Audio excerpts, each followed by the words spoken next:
Welcome to my channel. Today we will meet the man who whispers only to children.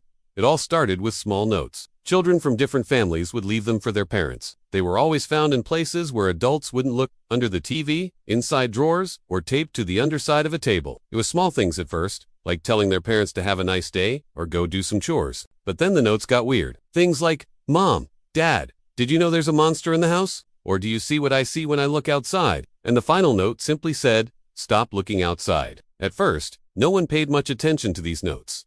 Everyone thought it was just some prank that kids play. But as time went on and more notes appeared, people began to worry. It didn't help that the notes were written in the same neat handwriting that suggested only one child was behind it all. Little Billy Warner was an ordinary boy who lived in an ordinary house on Willow Street. His room was filled with toys, but his parents rarely saw him play with them. Every day, Billy spent hours by the window in his room staring outside. No one knew what he was looking at, but everyone was sure he wasn't seeing anything that belonged in this world. When Billy wasn't looking out the window, he could be found writing. He wrote so many pages filled with such bizarre drawings and stories that his parents hired a psychologist. They were worried something was wrong with their son. "I think he's fine," said Dr. Susan Reynolds after she spoke with Billy. "It's normal for children to spend hours staring into space. It's how they learn about themselves and the world around them." But Billy's parents couldn't shake off the feeling that something was wrong with their son. Then they found the notes, and everything made sense. "You have to stop him from looking out the window," said the doctor. "Whatever he's seeing is driving him insane." Billy's parents were confused. What could be so bad outside that would drive their son crazy? He lived in a quiet neighborhood in a peaceful town. If there was anything wrong, they would have known about it. So Billy's dad decided to sit by his son's window and watch whatever it was he was seeing.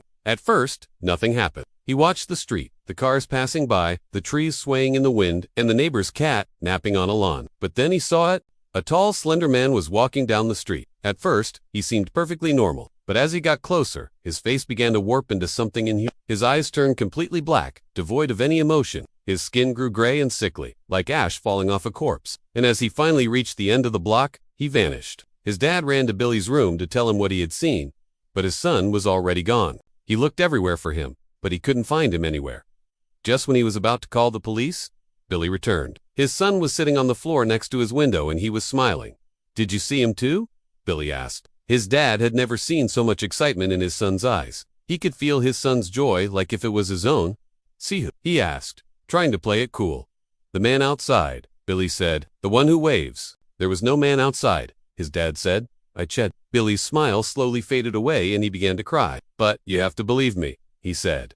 "He was here. He waved at me and I waved back. We became friends." It was then that Billy's dad noticed something strange. His son's hands were covered in dirt. He remembered Billy coming home from school earlier that day, but he didn't have any dirt on him then. "Where were you?" he asked. "Outside," Billy replied. "With my friend?" It was clear what had happened. Billy had gone outside and met the mysterious man. But why did he want his son to keep it a secret? Every day after school, Billy would go out and meet his new friend. He told his parents he was playing with the neighbor's kids, but they knew better. One afternoon, Billy's mom decided to follow him. She watched him run past the oak tree at the end of the street and disappear from sight. She walked to the tree and peeked around it, but there was nothing there. All she saw was a long, narrow alley. It was dark and dirty, filled with old tires and broken furniture. But at the end of it, she saw Billy. He was sitting next to a large mirror on the ground, and in the reflection, she saw her son's new friend. He was even more hideous than she imagined. His face was white as snow, like a sheet covering a corpse. His eyes were two black pits, and his hands were long and bony, like the claws of an eagle. She wanted to scream, but no sound came out of her mouth.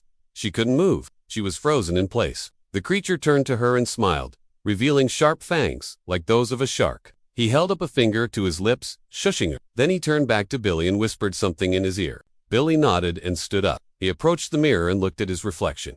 When he smiled, the creature smiled. When he frowned, the creature frowned. Billy was looking at himself, but he wasn't seeing his own reflection. He was looking at the creature and mimicking its movements. As soon as Billy's mom realized what was happening, she screamed as loud as she could. This snapped her out of her trance, and she ran as fast as she could. She didn't dare look back to see if the creature was following her. She ran into the house and locked herself in the bathroom. She leaned against the door, trying to catch her breath. She knew she had to tell her husband what she had seen, but she also knew he wouldn't believe her. She took out her phone and called her sister instead. "I need your help," she whispered. "I think our parents were right. There really is a monster in the house." Her sister arrived soon after and listened patiently as she explained what had happened. "Don't worry," her sister said. "We'll get rid of that creature." They went back to Billy's room, but the window was open and the mirror was gone. They searched the entire house, but they couldn't find it anywhere. "Where's he hiding?" she asked. Then she heard a knock on the window. She and her sister screamed and ran to hide. They peeked through the curtains and saw Billy standing outside. In his hand, he was holding the mirror. "Let me in," he said. "He wants to play with you." "Who wants to play with us?" she asked.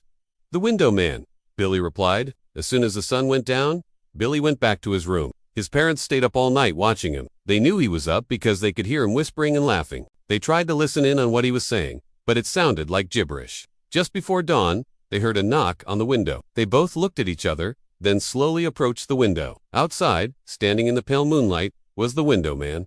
This is where our story ends. If you want to hear another creepy story, click the video on screen now. Thanks for watching.